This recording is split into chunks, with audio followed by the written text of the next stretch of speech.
বাংলাদেশের ত্রয়োদশ জাতীয় সংসদ নির্বাচন সামনে রেখে আজ ঘোষণা হতে যাচ্ছে ভোট কেন্দ্রের চূড়ান্ত তালিকা। নির্বাচন কমিশন ইসি জানিয়েছে, সব প্রস্তুতি শেষ, কেবল আনুষ্ঠানিক প্রকাশের অপেক্ষা মাত্র।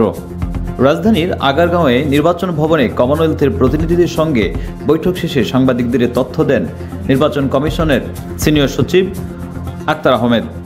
তিনি জানান, 20 অক্টোবরের মধ্যে এই তালিকা প্রকাশের কথা থাকলেও কিছু সংশোধনের প্রস্তাব আসায় তা যাচাই বাছাই শেষে আজ প্রকাশ করা হচ্ছে।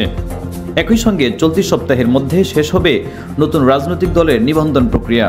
মাঠ পর্যায় থেকে পাওয়া অতিরিক্ত তথ্য পর্যালোচনা শেষে নির্বাচন কমিশন তা সম্পন্ন করবে বলে জানিয়েছেন তিনি।